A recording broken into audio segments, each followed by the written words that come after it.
అని ఆ ఎజెండాని ఎలా అర్థం చేసుకోవచ్చు? అసలు ఆయన ఎజెండా అది కాకుండా వేరే ఏమన్నా అనిపిస్తోందా మీకు?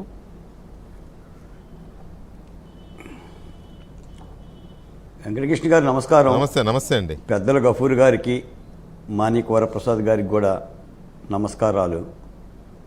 ముందుగా ఒక మాట, ఈరోజు డాక్టర్ బిఆర్ అంబేద్కర్ గారి యొక్క జయంతి శుభాకాంక్షలు ఏబిఎన్ ద్వారా రాష్ట్ర ప్రజలకి, పెద్దల ముగ్గురు మీ అందరికి కూడా ఆయన మృతికి నివాళులు అర్పిస్తున్నాం. ఈ సందర్భంలో ఒక మాట చెప్తాను సార్, ఎందుకంటే దేశం ప్రపంచాలు గర్వించదగ్గ ఒక అంబేద్కర్ గురించి ఒక మాట చెప్పాలి. ఆయన అనే మాట ఏంటంటే, నేను నా దేశం ఈ రెంటిలో ఏది ముఖ్యమని అంటే నాకు నా దేశమే ముఖ్యమని అంటాడు. రెండు, మాట్లాడాల్సిన చోట మౌనంగా ఉండటం, మౌనంగా ఉండాల్సిన చోట మాట్లాడకపోవటం కూడా తప్పే అంటాడు. అత్యంత ముఖ్యమైన ఒక మాట ఏంటంటే, నా దేశ పౌరులారా, నా బహుజన బిడ్డలారా, నేను మీకు ఆయుధాలు ఇవ్వలేకపోవచ్చు, కానీ ఓటు అనే ఒక వజ్రాయుధం ఇచ్చాను.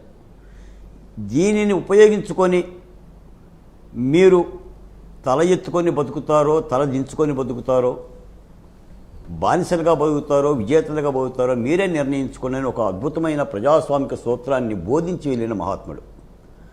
ఆయన బోధనలనుసారమే ఈ రాష్ట్రంలో 2024 అసెంబ్లీ ఎన్నికల్లో మనం ఇప్పుడు ఎవరి గురించి అయితే మాట్లాడుతున్నామో ఆ జగన్మోహన్ రెడ్డి గారి యొక్క రాకాసి పరిపాలన నుంచి స్వేచ్ఛావాయువులు పీల్చుకునే ఒక స్వాతంత్ర సంగ్రామానికి ప్రజలు యుద్ధం చేసి గెలిపించుకున్నారు. పోతే వెంకటకృష్ణ గారు మీ మాటకు వస్తా, అసలు దేశంలో ఏ రాజకీయ పార్టీ పుట్టినా ఒక సిద్ధాంతంతోనే పుడుతుంది. సిద్ధాంతం లేకుండా ఏ పార్టీ పుట్టదు. మీరు ఇందాక చెప్పారు, కాంగ్రెస్ పార్టీకి భారతదేశ స్వాతంత్ర సంగ్రామ చరిత్ర, లౌకికవాద భావాలు. భారతీయ జనతా పార్టీకి అఖండ భారత్, హిందూ ధర్మ సిద్ధాంతం. ఆఖరికి జనసేన కూడా ప్రశ్నించడం అనేది ఒక సిద్ధాంతం. తెలుగుదేశం పార్టీకి తెలుగు ప్రజల ఆత్మగౌరవం ఒక సిద్ధాంతం. బాలకోటయ్యకు కూడా ఒకటి అమరావతి, ఒక చేతిలో అమరావతి, మరో చేతిలో నా దళితుల ఆత్మగౌరవం ఒక సిద్ధాంతం.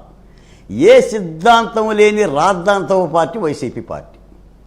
వీళ్ళు మొట్టమొదటిగా చెప్పింది ఏంటంటే రాజన్న రాజ్యం అని చెప్పారు. రాజన్న ఏం చెప్పిండంటే సోనియా గాంధీ వర్ధిల్లాలని చెప్పిండు, రాహుల్ గాంధీ ప్రధానమంత్రి కావాలని చెప్పిండు, ఇందిరాగాంధీ రాజ్యం రావాలని చెప్పిండు. ఈయన ఆ పార్టీ నుంచి వచ్చి రాజన్నను మర్చిపోయి ఒకే ఒక్క లైన్ ఉంది లైన్ లేకుండా ఎలా ఉంటుంది? ఏంటంటే ఆ లైను ముఖ్యమంత్రి పీఠం. మనం వికట కవిలాగా ఇటు తిప్పి చదివినా ముఖ్యమంత్రి పీఠమే, ఇటు తప్పి చదివినా ముఖ్యమంత్రి పీఠమే.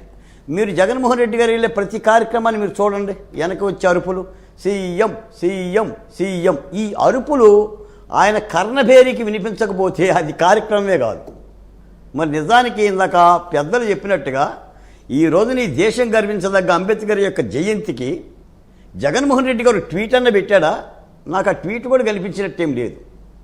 అంటే ప్రజల్ని అధికారం కోసం నా ఎస్సీ, నా ఎస్టీ, నా బీసీ, నా మైనార్టీ అనుకోవటం తప్ప ఇందులో ప్రతిఫలం ఏముంది? పోతే మీరు అన్న మాటకు వస్తుందా, ఇలాంటి ఇబ్బందికరమైన, ఇప్పుడు మీరే అన్నారు ఇందులో ఒక జగన్ ఓ అసాంఘిక శక్తి. మరి ఏంటి పరిష్కారం?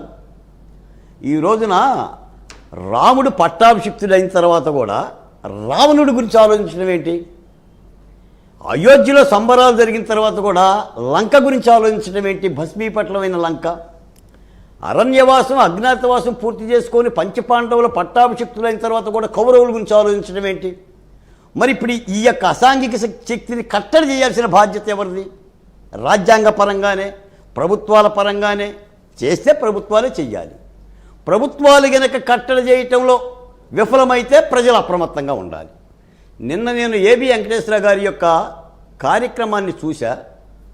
నిజానికి ఆయన అమలాపురం వెళ్ళి జనపల్లి సీన్ని పరామర్శించి జగన్మోహన్ రెడ్డి గారి యొక్క ఒక విధ్వంసక రాజకీయాలని చైతన్యవంతంగా అడ్డుకోవటం కోసం నేను కూడా కాస్త ముందుకు వస్తున్నాను అన్న ఒక మాట, ఒక విధంగా చెప్పాలంటే ఆహ్వానించదగ్గ మాట. ఈ దేశంలో, ఈ రాష్ట్రంలో ముఖ్యంగా మేధావులు లేదా మాలాంటి దళిత బహుజన కులాలు కూడా ఒక్క ప్రభుత్వం కట్టడి చెయ్యాలి. నిజం గఫూర్ గారు వేసిన ప్రశ్నలో చాలా అర్థం ఉంది. ప్రభుత్వమే కట్టడి చేయాలి, లేదు అనుకున్నప్పుడు మేము అప్రమత్తంగా ఉండాలి. ఇలా ప్రజలను కన్నా అప్రమత్తం చేయాలి. లేకపోతే